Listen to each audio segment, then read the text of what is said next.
Buenas tardes. Nuevamente agradeciendo a todos ustedes por estar con nosotros el día de hoy. Como lo decía don Francisco Sales, es muy importante seguir capacitándose en estos temas. Este es un tema principal que si alguno de ustedes se dedica a esto, sabe que nunca se detiene el aprendizaje. Creo que no hay ni una sola persona en este auditorio que pueda decir que sabe de todo sobre ciberseguridad y ciberdelincuencia. Entonces es muy importante tener este tipo de encuentros porque nos permiten seguir aprendiendo y escuchar los enfoques de otros especialistas sobre el tema. Por eso es muy importante siempre tener invitados internacionales como la señora Carmen Segarra de Microsoft, que por cierto, por eso le dimos un reconocimiento como invitada internacional. Y bueno, el tema que me toca exponerles el día de hoy es cómo proteger la seguridad informática desde la perspectiva jurídica. Les voy a compartir este video que es de INCIBE, que es un instituto español sobre ciberseguridad que no está corriendo. No. Eso pasa con la tecnología. Sí.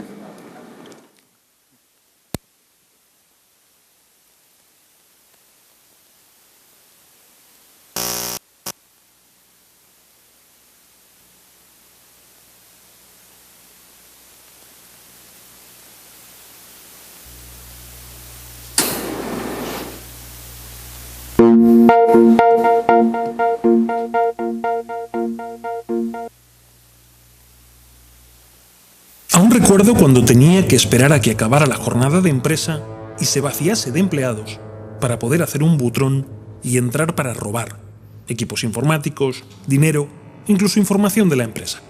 Pero desde que me mudé a Internet para mis actividades delictivas, es mucho más fácil robar información corporativa para solicitar un rescate por ella. Y lo mejor es que muchas empresas ni se dan cuenta. ¿Queréis saber cuáles son mis butrones en Internet? Pues os sorprenderíais con la información que hay disponible y lo sencillo que resulta infectar ordenadores en algunas empresas poco protegidas. A veces me basta con un simple correo electrónico con un virus adjunto. Una vez infectado, puedo instalar troyanos, hacerme transferencias bancarias desde el departamento financiero o robar información para revenderla, con lo sencillo que es instalar un antivirus y mantener los equipos actualizados. Casi nunca tengo que esforzarme demasiado. Solo tengo que encontrar algún incauto que pinche un enlace que no debe, ejecute un crack para ese programa que acaba de descargar y que su departamento de sistemas no le instala, o que introduzca sus credenciales en una página web falsa que le mandé por correo electrónico. Me facilita mucho el trabajo el que la concienciación en ciberseguridad sea algo tan escaso en las organizaciones. Muchas veces instalan aplicaciones en el servidor web, las exponen a Internet sin darse cuenta de que es necesario aplicar parches y mantenerlas actualizadas, cambiar la contraseña por defecto o el directorio que contiene los ficheros de configuración con la clave de la base de datos. Gracias a esas torpezas, puedo entrar hasta la cocina sin que nadie se dé cuenta. Me encantan los encargos de personas que quieren espiar los teléfonos móviles de sus parejas o de algún directivo de alguna empresa. Inspecciono el correo corporativo de su propietario, copio la información que tiene almacenada, reviso las claves almacenadas en los cachés e incluso sus fotos personales, con lo sencillo que sería utilizar una clave de acceso y cifrar los dispositivos.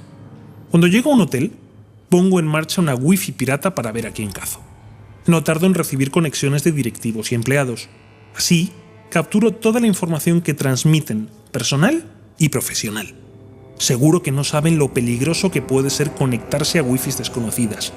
Quizás algún día se den cuenta y se me acabe el chollo, pero mientras tanto... Otra de las cosas que me fascina es cuando me encargan robar información confidencial de empresas. Llamar por teléfono a algún empleado y hacerme pasar por técnico de informática de la compañía. A veces el incauto me da su usuario y su contraseña y me deja el control del equipo mientras se baja a tomar un café. ¿Nadie les ha enseñado que las claves son personales e intransferibles? ¿Y si os cuento que hay personas que piensan que su nombre, seguido de su fecha de nacimiento, es difícil de adivinar?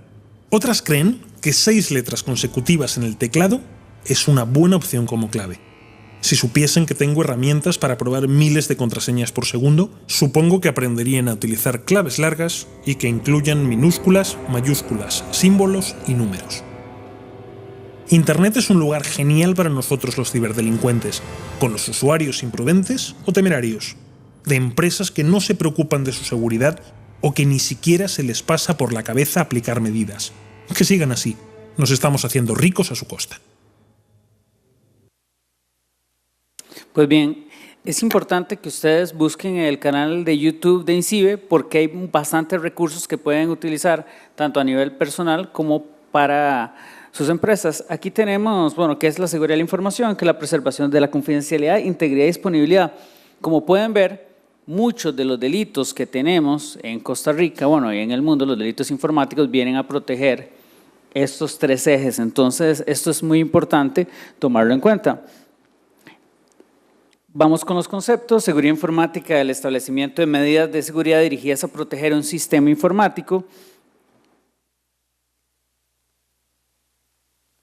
Aquí es importante porque vean que en esta definición de sistema informático se incluye al ser humano, pero tenemos que tomar en cuenta que para efectos de tipos penales informáticos no puede incluirse al ser humano. Esto porque nos empezaría a dar un montón de errores en la interpretación y esto es algo que debemos tener claros, más si ustedes son informáticos, porque cuando vean las definiciones en el Código Penal que hable de sistema informático no incluimos al ser humano. Sin embargo, si pensamos como organización, es importante capacitar a las personas sobre ciberseguridad. ¿Por qué? Porque si el ser humano, que es parte del sistema, no está capacitado, pues es una vulnerabilidad más del sistema informático y frecuentemente lo vemos en las noticias como la mejor forma de vulnerar un sistema informático es engañando a una persona, que de hecho uno a veces se sorprende cómo todavía las personas caen ante las llamadas telefónicas donde los engañan para que den información. Sin embargo, no debería sorprendernos tanto porque por un lado tenemos a un usuario que podrá ver alguno que otro programa o venir a algún foro como estos, pero no le han enseñado ni el de la escuela, ni el colegio, muchas veces ni la universidad, para protegerse contra esto. Entonces, ante un escenario donde tenemos usuarios que no manejan estos conceptos, que no manejan protocolos para proteger su información, por supuesto que los delincuentes que hacen esto todos los días, que están acostumbrados a personas inteligentes que les ponen peros, tienen todo un mecanismo para engañarlos. Entonces no deberíamos estar tan sorprendidos. Y de lo que nos deberíamos sorprender es que los bancos no estén avanzando, por ejemplo, en utilización de nuevas tecnologías como análisis del Big Data, Machine Learning, inteligencia artificial, para poder utilizar todos estos elementos para poder luchar contra el cibercrimen que va avanzando mientras nosotros nos quedamos atrás. Esto también es importante porque es la definición del sistema informático que se encuentra en el Convenio Europeo sobre Ciberdelincuencia y es la que vamos a manejar en temas de delitos informáticos. Y veamos, dice, todo dispositivo aislado o conjunto de dispositivos interconectados o relacionados entre sí, siempre que uno o varios de ellos permitan el tratamiento automatizado de datos de ejecución de un programa. Bueno, dentro de los objetivos de la seguridad informática, minimizar y gestionar los riesgos, detectar los posibles problemas y amenazas a la seguridad, garantizar la adecuada utilización de los recursos y de la aplicación del sistema, limitar las pérdidas y conseguir la adecuada recuperación del sistema en caso de un incidente de seguridad, cumplir con el marco legal y con los compromisos a nivel contractual. Pues bien, la gran pregunta es cómo nosotros podemos lograr estos objetivos a través de un elemento jurídico, porque lo más normal es que analicemos la seguridad informática específicamente desde el ámbito informático o desde el ámbito físico, pero desde la perspectiva jurídica a veces nos ponemos a pensar que esto no existe. Importante entender también que la seguridad informática es un proceso, no es un producto que usted compra en un almacén y dice, listo, ya compré este firewall, ya compré este dispositivo, ya estoy seguro, porque involucra no solo la parte lógica de la física, sino también al componente humano. De verdad que en estos temas tenemos que tener claro que existen entonces estos tres componentes, la seguridad jurídica, la física, la lógica la lógica es muy fácil de entenderla porque vamos a entender como esos componentes o esas aplicaciones informáticas que protegen al sistema ante atacantes, por ejemplo, entre otras herramientas tecnológicas en las que no me voy a centrar hoy. Pero por otro lado tenemos entonces la seguridad informática jurídica y tenemos que ponernos a pensar, cuando usted ingresa a un trabajo, ¿cuál debería ser o cuál es la primera parte jurídica con la que usted finalmente tiene acceso? El contrato laboral. Y uno se pone a preguntar, ¿en el contrato laboral se explican las normas de uso o cuáles son las reglas para la utilización de los sistemas informáticos? ¿Sí o no? En sus empresas lo están manejando así, y porque ese es el primer paso que vamos a tener en la empresa. El reglamento interior, se toman en cuenta elementos informáticos o conductas informáticas en lo que tiene que ver con el régimen sancionatorio. Facilitar una clave de acceso a un compañero que pone en riesgo el sistema informático, ¿tiene algún tipo de sanción o no? Leyes y decretos. Esto es importante porque vean que ya aquí no estamos hablando de la empresa, estamos hablando del país.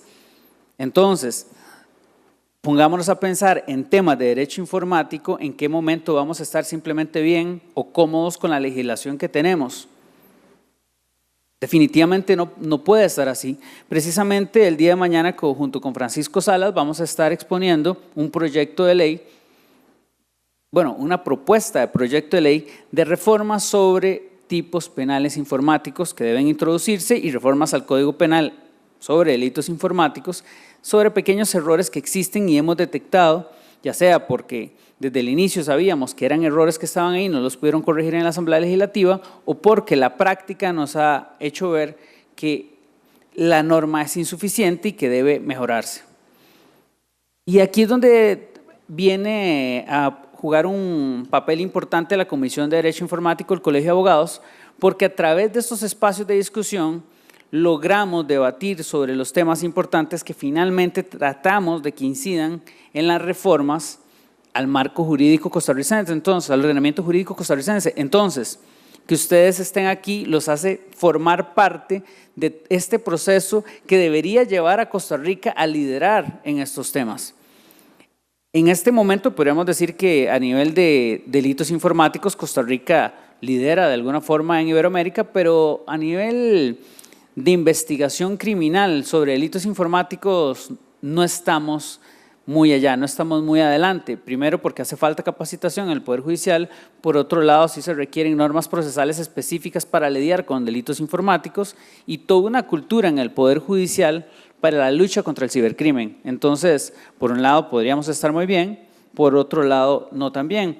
Los tratados internacionales, la buena noticia, que de hecho me alegra que alguien del público lo haya recalcado, y es que Costa Rica ratificó el Convenio Europeo sobre Ciberdelincuencia, que lo único que nos viene a decir es, Costa Rica ahora va a ser parte de este foro internacional para discutir temas sobre ciberdelincuencia, va a armonizar su legislación con otros países y al mismo tiempo va a utilizar recursos de capacitación para el país en temas tan importantes, pero también cuando Costa Rica va a Estrasburgo, también vamos a participar del aprendizaje de lo que otras autoridades están viviendo en la lucha contra el cibercrimen. Entonces es algo bastante completo, va más allá de simplemente decir, tenemos un convenio y lo podemos lucir y ya cumplimos. No, esto es un proceso y de hecho, cada año en Estrasburgo, las autoridades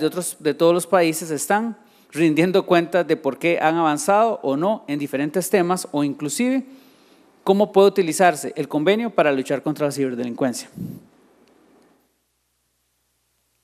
Entonces, aquí vemos de forma esquematizada lo que tiene que ver con la seguridad informática en el ámbito laboral, el contrato laboral, por supuesto, el reglamento interior de trabajo, donde no vamos a tener las políticas de privacidad, por ejemplo, ahí, ni las directrices de seguridad informática. Sin embargo, sí podríamos incorporar sanciones por digamos que incumplimiento sobre la política de seguridad de la información o una directriz de seguridad. Esto de verdad que es esencial, porque ¿qué pasa cuando a usted le dicen usted no puede compartir su clave de usuario al sistema informático? Si no tiene ninguna sanción, probablemente usted diga, bueno, eso no existe. Y viene siendo lo mismo como cuando en una norma se indica, bueno, está prohibido que usted haga esto, pero ¿qué pasa si no tiene ninguna sanción? Probablemente sea un saludo a la bandera. Y no es esto lo que queremos cuando tratamos de proteger un sistema informático. Entonces, esto es esencial. Entonces, la política de seguridad de la información, que debe ser evaluada, ojalá, por un comité de seguridad informática de la empresa, donde sí va a estar el departamento legal, el departamento de TI, recursos humanos, entre otros. Y esto es importante porque finalmente vemos cuando estamos hablando de seguridad de la información o seguridad informática, no estamos hablando solo del componente tecnológico. Por esto, de hecho, es destacable que cuando se pregunta que quiénes estamos aquí, normalmente es informáticos, levantan la mano abogados, levantan las manos, porque hay una falencia importante que se da en las compañías y es que entre abogados e informáticos no se hablan, no se entienden. ¿Y qué pasa cuando el departamento legal simplemente delega las decisiones sobre estos temas en un departamento que no conoce derecho? Entonces ustedes se podrán entender los graves errores que hay y los actos ilegales que se pueden cometer cuando una persona que no conoce bien el derecho es quien toma las decisiones. El grave problema es que sobre estos temas no nos enseñan en la universidad, son muy pocas las universidades que dan derecho informático. Y cuando dan derecho informático, la gran pregunta es, ¿y el enfoque es el correcto? ¿Se está analizando bien lo que tiene que ver con los delitos informáticos, por ejemplo? ¿O sacamos profesionales que no saben absolutamente nada de estos temas? Por supuesto que esto trae grandes oportunidades para los estudiantes que sí logran tener acceso a esta información. Pero, ¿qué pasa también en las universidades con las carreras informáticas? ¿Les enseñan sobre derecho informático? Lastimosamente la respuesta suele ser no. Entonces nos encontramos ya en el ámbito laboral a los informáticos y a los abogados que no se entienden entre sí. Y eso genera graves problemas. Por otro lado tenemos las directrices de seguridad informática y esto me gusta explicarlo de esta forma. La política de seguridad de la información es todo un proceso que no nace de la noche a la mañana, pero una directriz de seguridad informática podría nacer ante un evento informático que pasa de una forma, digamos, que rápida, que la empresa no puede prever, y digamos que dentro de los procesos de la empresa sea recomendable o obligatorio que cuando usted va a revisar normativa nacional ingrese a Sinalevi, que don José Francisco Salas es el director de Sinalevi, pero ¿qué pasa si el día de mañana Sinalevi la convierte en una página atacante al insertarle código malicioso que explota vulnerabilidades del navegador de las personas? Y la empresa sabe que sus empleados están ingresando a Sinalevi de forma constante. ¿Dará tiempo de meterlo en la política de seguridad de la información? No. Se genera una directriz que no cumplir lo que se dice ahí debe tener una sanción. Y por supuesto que esta sanción debe contenerse en el Reglamento Interior del Trabajo o al menos en el contrato de trabajo. Entonces vemos cómo de esta forma podemos fortalecer la seguridad informática de una empresa tomando en cuenta los componentes de protección a la información y los sistemas informáticos. Entonces, está bien crear políticas de seguridad, de hecho es esencial, pero que no se conviertan en un saludo a la bandera. Bueno, eso lo voy a pasar porque de igual forma les comento que todas las ponencias de los expositores que así digamos que estén de acuerdo, van a ser compartidas con todos ustedes. De hecho, por eso les solicitamos su correo de forma, digamos, en el registro, para poder enviarle todo este material y que se mantengan actualizados. Bueno, el Reglamento Interior de Trabajo es el elaborado por el patrono de acuerdo con las leyes, decretos, convenciones y contratos vigentes que lo afecten con el objeto de precisar las condiciones obligatorias a que deben sujetarse él y sus trabajadores con motivo de la ejecución o prestación del contrato del trabajo. Todo reglamento de trabajo debe ser aprobado previamente por la Oficina Legal de Información y Relaciones Internacionales del Ministerio de Trabajo y Seguridad Social. Será puesto en conocimiento de los trabajadores con 15 días de anticipación a la fecha en que se comenzará a regir. Esta parte es importante porque involucra a los trabajadores en lo que tiene que ver con digamos que con el proceso de creación de esta norma. Entonces, ¿por qué es importante tenerlo en el reglamento interior de trabajo? ¿Por qué? Porque esto da finalmente seguridad jurídica. Usted sabe que si usted realiza una acción, pues podría o no podría tener algún tipo de consecuencia. Lo que hablaba de las directrices de seguridad informática, las emite el Departamento de TI o el Comité de Seguridad de la Información, luchan contra circunstancias informáticas no previstas y desobedecer estas debe tener sanciones en el reglamento de trabajo o en el contrato de trabajo. Aquí lo único que les voy a expresar son preguntas que generalmente generan preocupación en las diferentes organizaciones. Está normada su organización una categorización a nivel empresarial y a nivel de herramienta tecnológica de la información alojada en los equipos y quién las accede. Se debe categorizar la información que usted tiene en la computadora de su trabajo, por ejemplo. Tiene usted en una carpeta diferente sus comunicaciones personales o documentos personales y en otro lo que tiene que ver con información estrictamente laboral, porque no tenerlo así puede generar problemas que inclusive un informático con acceso a una computadora a través de una red podría cometer un delito. Entonces, si bien es cierto, la responsabilidad penal va a ser de la persona física, claro está, pues por supuesto que podría haber una responsabilidad civil objetiva por parte de la empresa. Y a pesar de que puede haber un incumplimiento desde la perspectiva laboral, pues desde la perspectiva penal podrían hacer otro tipo de responsabilidades y podría poner a la empresa en una posición no tan cómoda. Existen protocolos a seguir cuando un empleado es despedido, se encuentra de vacaciones, ausente por enfermedad, permiso de ausentarse con goce de salario o fallece. ¿Cómo se maneja la información en estos casos? Si hay algo que podemos prever en este mundo cuando estamos lidiando con seres humanos, es que se pueden presentar esas circunstancias. Pero yo me pregunto, está la secretaria de una persona en una organización, tiene acceso a toda la información, se enferma y hay información esencial a la que se debe poder acceder. Yo me pregunto, ¿están los procesos normados para qué hacer en estos casos?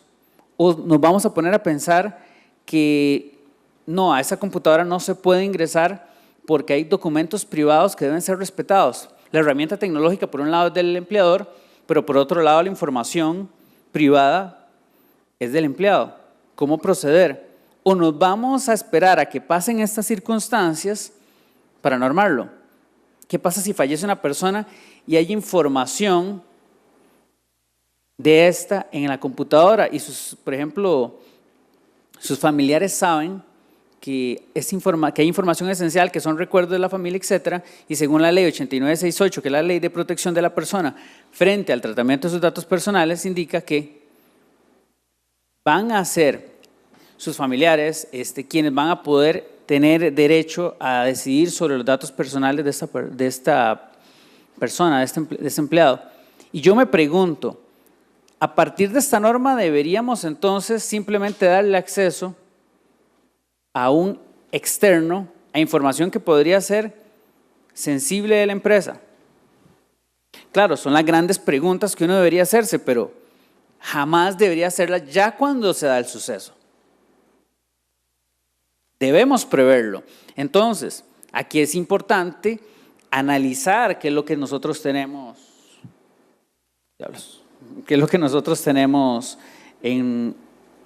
digamos, en nuestro ordenamiento jurídico interno. ¿Cómo se realizan los respaldos de las comunicaciones empresariales? Entonces aquí me surgen dos preguntas.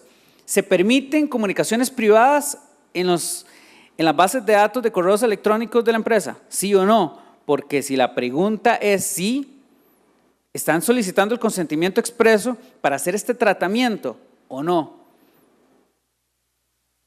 Entonces, vean qué montón de preguntas debemos hacernos. Reglas de utilización de las herramientas tecnológicas.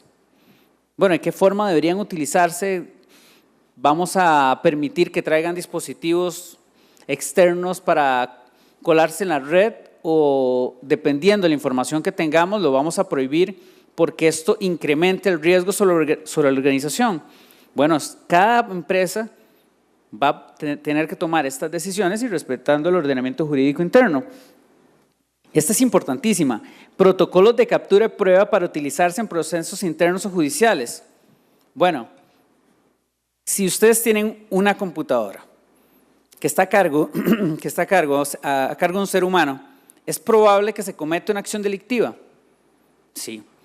Podría generar prueba que debe ser utilizada en un proceso laboral o penal, por ejemplo. ¿Cómo deben proceder en caso que se encuentren a un incidente de este tipo? O, volvemos a lo mismo, nos vamos a esperar al momento, no vamos a tener a los DTI capacitados ni al departamento legal y cuando tratemos de utilizar esta prueba en el proceso penal, nos vamos a dar cuenta que la información fue manipulada de tal forma que la persona simplemente puede decir, no, es que eso probablemente fue manipulado por parte de la empresa. Entonces, ¿hasta qué punto vamos a esperarnos a que nos sucedan estos incidentes para poder auditar lo que tenemos a nivel jurídico sobre derecho informático? ¿Quién y cómo se accede al historial de navegación a nivel empresarial? Bueno, aquí hay dos elementos. El historial de navegación es un dato personal, en algunos casos es un dato personal sensible y dependiendo de la forma como se almacene el historial de navegación, podemos tener comunicaciones privadas. Y si vieron o han visto otras ponencias sobre los delitos informáticos, podrán comprender que cada pregunta, en algunos casos, hay un delito informático que puede cometerse por los empleados de la empresa. Y en algunos casos, sí, de forma dolosa, que es la que se puede perseguir en el Código Penal. Tengo un minuto, pero ya voy rápido. Protocolos a seguir cuando un ordenador es llevado a reparación al departamento de TI. ¿Qué es lo más normal que tenga que hacer el departamento de TI cuando le llevan a reparar un ordenador? Tiene que hacer primero un respaldo. Y hay comunicaciones privadas, documentos privados. Debería solicitarse el consentimiento expreso. Claro, debería explicársele a cómo va a someterse esta información, por supuesto. Y lo normal es que no lo hagan, simplemente hacen todo el proceso, reparación, el respaldo del ordenador y después le entregan la computadora y ¿qué pasa con el respaldo? ¿Le dicen a la persona cómo va a procederse o tampoco? Sobre el manejo de bitácoras con respecto a cambios de la información, acceso a equipos, sobre el responsable manejo de base de datos, y voy rápido ya porque yo creo que ya me excedí el tiempo. Todo esto debería estar contenido en la normativa de una empresa. Entonces, a través de las leyes sobre derecho informático, lo que buscamos es generar seguridad jurídica para que en todo momento los ciudadanos sepan, bueno, cuáles son las consecuencias o cómo deberían proceder en determinados casos. Y es por esto la gran importancia de estos foros, porque nos ayudan a dirigirnos hacia el lugar correcto. Muchas gracias.